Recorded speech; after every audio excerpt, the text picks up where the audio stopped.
खालिस्तान समर्थक अमृतपाल सिंह की गिरफ्तारी का ऑपरेशन जारी है। पुलिस ने रिलीज जारी कर कहा है कि अमृतपाल अभी तक फरार है, उसे न गिरफ्तार किया गया है और न ही हिरासत में लिया गया है। पंजाब पुलिस गृह मंत्रालय से लगातार संपर्क बनाए हुए है।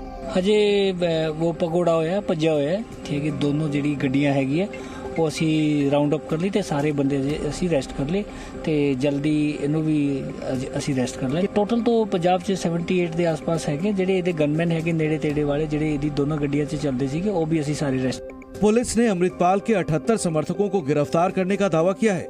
ऑपरेशन के दौरान 8 राइफल, 1 रिवॉल्वर सहित 9 हथियार बरामद हुए हैं। साथ ही पूरे राज्य में इंटरनेट सेवा बंद कर दी गई है। पुलिस ने लोगों से अफवाहों से बचने की अपील की है।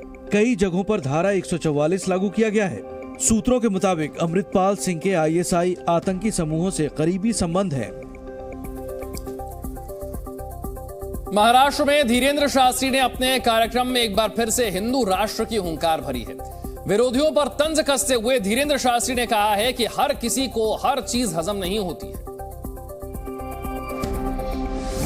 बागेश्वर धाम के बाबा धीरेन्द्र शास्त्री ने एक बार फिर हिंदू राष्ट्र की बात छेड़ दी है। मुंबई में कार्यक्रम के दौरान धीरेन्द्र शास्त्री ने कहा कि भारत हिंदू राष्ट्र जरूर बनेगा। हम ऐसा कोई भी कार्य नहीं करेंगे जिससे सनातन को नीचा देखना पड़े, लेकिन हम भारत को हिंदू राष्ट्र बनवा करके छोड़ेंगे। एक बात और सुनकर जाओ, अपने अपने घर का एक एक बच्चा राम के लिए जरूर निकाले घर से। इशारों ही इशारों में आचार्य धीरेन्द्र शास्त्री ने महाराष्ट्र में उनका विरोध करने वालों पर तंज कसा है। जिनको बागेश्वर धाम में पाखंड नजर आता है, जिनको अंधविश्वास नजर आता है कि हम अंधविश्वास में धकेल रहे हैं या हम पाखंड कर रहे हैं, उन मूर्खों को हमारे सामने आना चाहिए। एक एक दाग बता करके हम भेजेंगे। इस बीच महाराष्ट्र अंधश्रद्धा निर्मूलन समिति की शिकायत मिलने के बाद मीरा रोड पुलिस ने बागेश्वर धाम के धीरेन्द्र शास्त्री का कार्यक्रम का आयोजन कर रहे आयोजकों को नोटिस भेजा है। ये नोटिस CRPC की धारा 149 के तहत भेजा गया है। जयपुर में फारूक अब्दुल्ला का राहुल गांधी के समर्थन में एक बयान सामने आया है। फारूक अब्दुल्ला ने कहा है कि संसद में बोलने का मौका नहीं दिया जा रहा।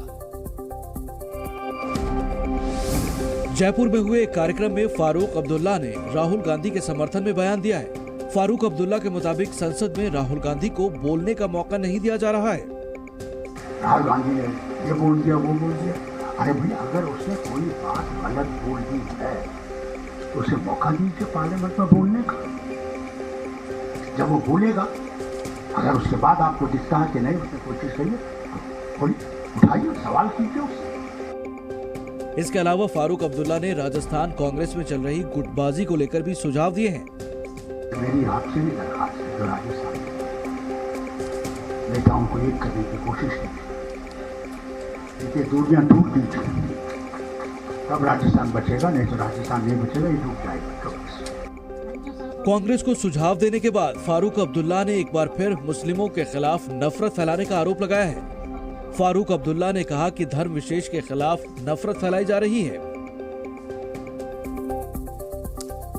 राहुल के लंदन दौरे को लेकर बीजेपी के हमले लगातार जारी हैं। जेपी नड्डा ने तो राहुल गांधी को मानसिक रूप से बीमार तक कह दिया है।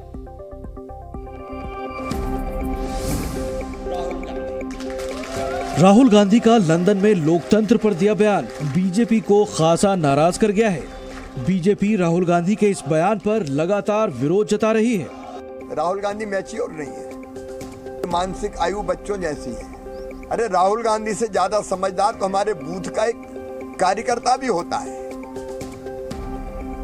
इसलिए दुर्भाग्यपूर्ण है कि ऐसे नेता को राष्ट्रीय नेता बनाने की जिद पे अड़ी हुई है कांग्रेस।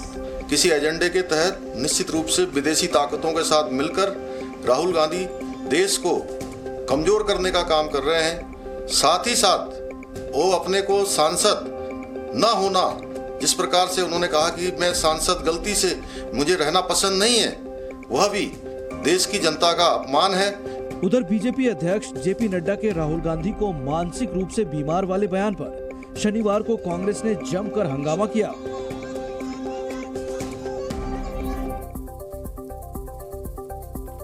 कोलकाता में समाजवादी पार्टी की कार्यकारिणी खत्म होने के बाद पार्टी के नेता शिवपाल यादव ने बड़ा दावा किया है। शिवपाल ने कहा कि 24 में उनकी पार्टी यूपी में 50 संसदीय सीटें जीतेगी। 2024 के चुनावों को देखते हुए राजनीतिक पार्टियों का सबसे ज्यादा ध्यान यूपी पर है।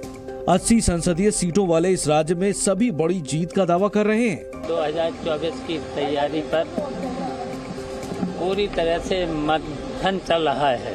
2024 में उत्तर प्रदेश से हम लोग कम से कम 50 सीटें जीतने का हमारा प्लान है। आज कोलकाता में ही कार्यकारिणी खत्म होने के बाद 12 बजे अखिलेश यादव प्रेस कॉन्फ्रेंस करेंगे। सूत्रों के मुताबिक 2024 में एसपी, बीजेपी और कांग्रेस से दूरी बनाकर चुनाव लड़ेगी। समाजवादी पार्टी के ही नेता और संभल से सांसद शफीकुर रहमान बर्क ने बीजेपी को हराने के लिए एकजुट होने की अपील की है। सारा अपोजिशन एक जगह जमा होगा, हमें उम्मीद है और हम पूरी कोशिश कर रहे हैं। समाजवादी भी इसी हक में है कि सब मुत्तहिद होकर बीजेपी को हराया जाए। आरजेडी के विधायक भाई वीरेंद्र के सदन में विवादित बयान दिए जाने को लेकर केंद्रीय मंत्री अश्विनी चौबे ने पलटवार किया है, लेकिन पलटवार करने के दौरान उन्होंने भी विवादित बयान दे दिया। बिहार विधानसभा में आरजेडी विधायक भाई वीरेंद्र के आपत्तिजनक बयान पर घमासान जारी है। बीजेपी इस बयान पर लगातार नाराजगी जता रही है, लेकिन केंद्रीय मंत्री अश्विनी चौबे इस कदर नाराज हो गए कि उन्होंने विवादित बयान के जवाब में विवादित बयान दे डाला। ये जो राजद के नेता लोग हैं, ये लोग अपना पहले पूरा कर ले। अगर उनको लगता है कि हम लोगों को बहू बेटी को सौंप देना चाहिए दूसरे धर्म में, तो वो लोग कर सकते हैं, उनकी इच्छा है। और कोई हमारे धर्म पर अगर धर्मांतरण का दबाव देता है, हमारी बहू बेटियों के साथ कोई इज्जत पर खिलवाड़ करता है, तो उनके हाथ काट लिए जाए। बीजेपी सांसद अश्विनी कुमार चौबे शनिवार को व्यवहार न्यायालय में एमपी एमएलए कोर्ट में उपस्थित होने पहुंचे थे। साल 2019 में आचार संहिता उल्लंघन मामले में अपने वकील के साथ कोर्ट में उपस्थित हुए, जिसके बाद अतिथि गृह में पत्रकारों के सवालों का जवाब दिया। साथ ही बीजेपी के अन्य नेता और कार्यकर्ता भी मौजूद थे।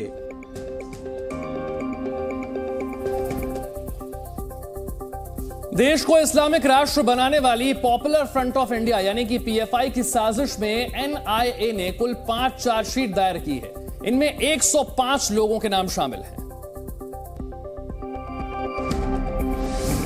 2047 तक भारत को इस्लामिक देश बनाने की साजिश, जिसमें मुस्लिम युवकों को कथित रूप से भड़काने और कट्टरपंथी बनाने, उन्हें भर्ती करने और विशेष रूप से प्रशिक्षण शिविर का आयोजन कर उन्हें हथियारों की ट्रेनिंग देना शामिल था। उसे लेकर अब एनआईए ने 5वीं चार्जशीट दायर की है। इस चार्जशीट में कुल 19 लोगों के खिलाफ आरोप दायर किए गए हैं।